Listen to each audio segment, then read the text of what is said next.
est-ce qu'on n'enchaînerait pas avec des posts CSS? Ouais. Donc sur le dernier numéro, il me semble qu'on en avait parlé, mais on n'avait pas spécialement, on savait pas tellement à quoi ça servait. Ouais. Et en fait, ça a été coupé au montage. Ah d'accord, je savais pas. Voilà. Ah, j'ai Donc, pas un peu petit insider, voilà, il y a 2 semaines, on se demandait ce que c'était les posts CSS, et donc t'es dit à trouver une solution. Voilà. Donc j'ai trouvé un article qui l'explique. Et j'étais un peu dégoûté parce que je l'avais trouvé après avoir regardé comment ça marchait dans le détail. Dans le détail, d'accord. Après avoir cherché, t'avais un article qui t'expliquait. Voilà, c'est ça. Donc du coup, je vous ai mis l'article. Mais alors grosso modo, qu'est-ce que c'est que PostCSS? C'est quelque chose qui est très puissant, qui va alors c'est pas spécialement le nom est un peu mal choisi parce qu'on pourrait se dire aujourd'hui on a les pré-processeurs et maintenant c'est un post-processeur, c'est un peu bizarre.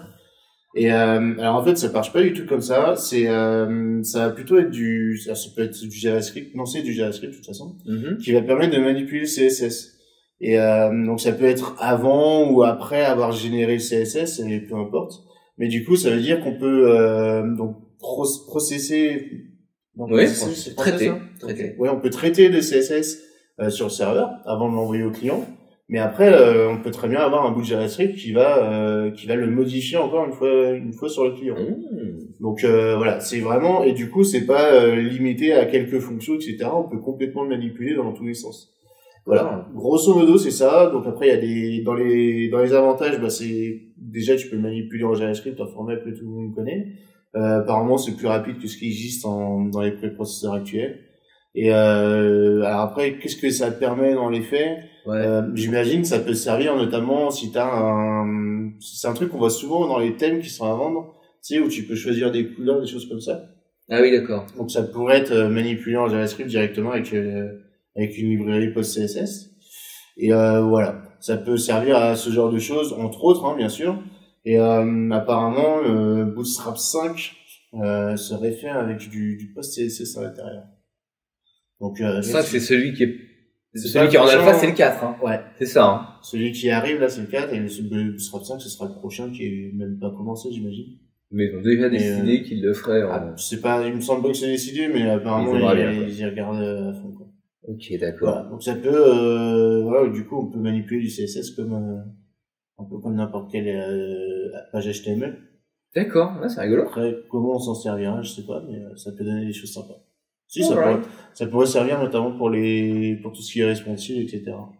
Absolument, ouais. Pour mettre des images particulières pour telle ou telle plateforme. Voilà, ça a l'air d'être assez puissant. Donc dans les notes de l'émission, vous verrez le lien vers le site.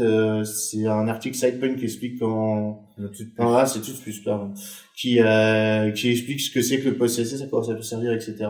Et après il y a le lien vers les deux librairies. J'en ai mis qu'une seule, je sais plus. Non, t'en as qu'une. Il y en a qu'une, d'accord.